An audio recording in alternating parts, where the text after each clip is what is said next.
From 1935 to 1944, 11 photographers set out across the nation to explore and document the face of a suffering country. Carrying cameras in an ambition for change, they traveled the United States, capturing 250,000 images of the living conditions and daily lives of impoverished Americans. This undertaking, known as the Farm Security Administration Photography Project, was described as a visual encyclopedia of American life, occurring during the height of the Great Depression through the start of World War II. It was conceived to illustrate the necessity of President Roosevelt's domestic policies aimed at bringing relief and reform to rural Americans. While this project encountered political challenges, it ultimately resulted in the largest visual historical record of the era, documenting a struggling nation and encouraged an exchange of ideas as to how the government could aid its citizens.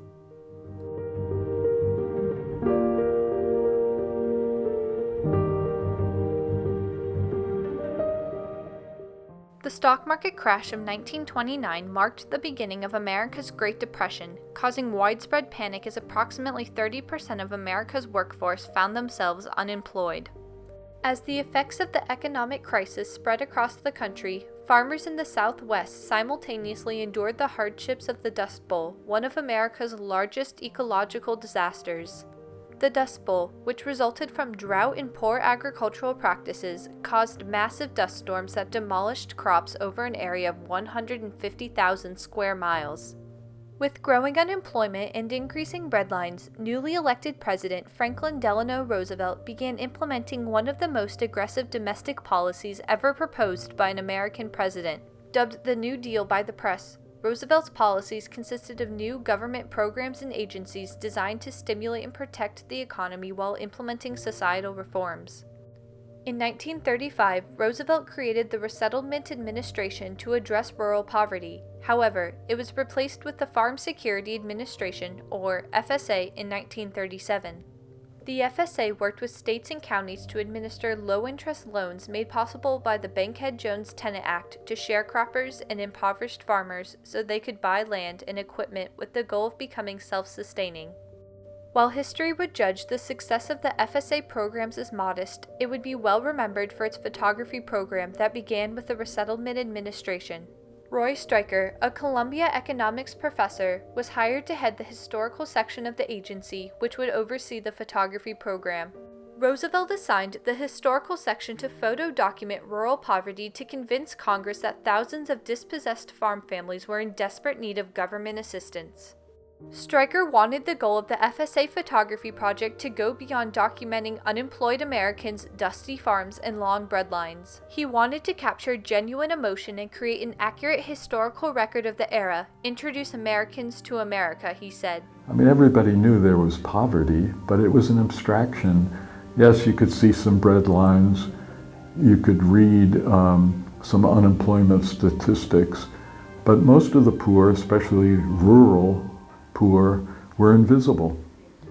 The idea was to get photographers to make those people visible. Stryker hired individuals who through their work with the FSA would become some of America's most renowned photographers, including Dorothea Lange, famous for her photograph of Florence Thompson, commonly referred to as the Migrant Mother.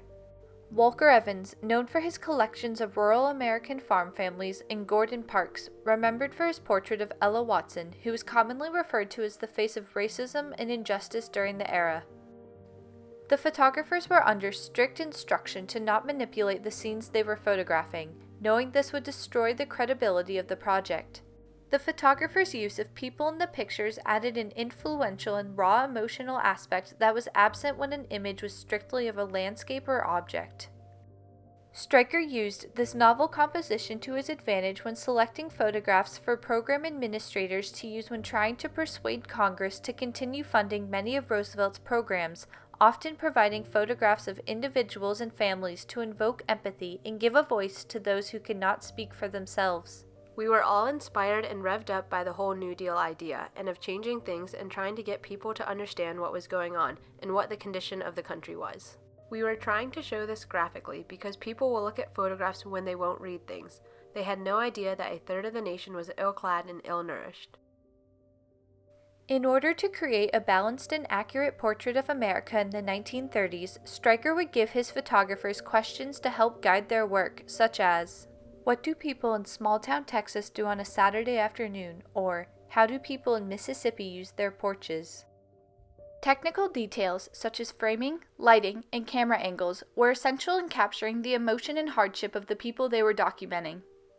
I remember those photographs were immediately so gripping, photographs of that Americans hadn't seen before, not simply because of the subject, but because of the skill of the photographers in penetrating the faces, one could say, the souls of the people who were being photographed. As a result of the FSA photographers' ability to capture emotional depth in their photographs, popular publications such as Time magazine, Life magazine, and Harper's Weekly began to regularly incorporate the images into their publications, making the photos easily accessible to mainstream Americans. It is through the exchange of information and ideas that we get a better understanding and sympathy of the other fellow and his problems. I believe the camera can make an important contribution towards this. One question that surrounds the FSA photography project was whether the project was simply visual documentation, a mirror in which America could reflect upon itself, or did it constitute government propaganda? Propaganda is defined as the systematic dissemination of information, especially in a biased or misleading way, in order to promote a political cause or point of view. The argument that the FSA photographs are mild propaganda holds validity when the intentions of the project are analyzed. This government-funded project was conceived to socially engineer congressional and legislative support to back Roosevelt's domestic policies. Therefore, the project was politically motivated and had intentions of persuasion.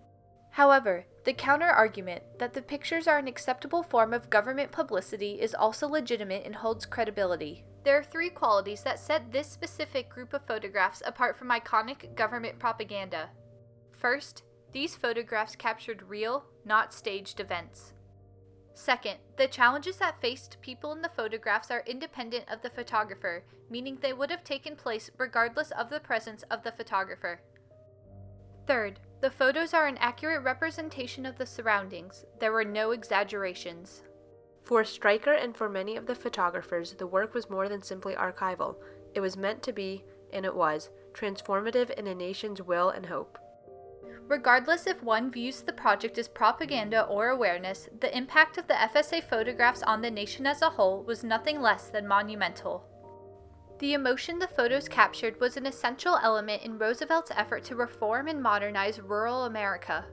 Legislation, such as the Bankhead-Jones-Tenet Act and the Rural Electrification Act, which brought electricity to the homes of millions of rural Americans, were both results of the FSA photography project. At the beginning of the Depression, only one out of every 9 farms in the country was electrified. At the end of the Roosevelt era, only 1 out of every 9 was not electrified. And I saw that change with my own eyes. In December of 1941, just days after the bombing of Pearl Harbor and America's entrance into World War II, the Farm Security Administration was reassigned to work under the purview of the Office of War Information, or OWI, a wartime agency that oversaw the dissemination of information to the American public. Under the OWI, the FSA photographers shifted their focus from documenting rural America to documenting a country preparing for war. In 1943, Congress voted to cut the photographers' funding and the unit was dissolved.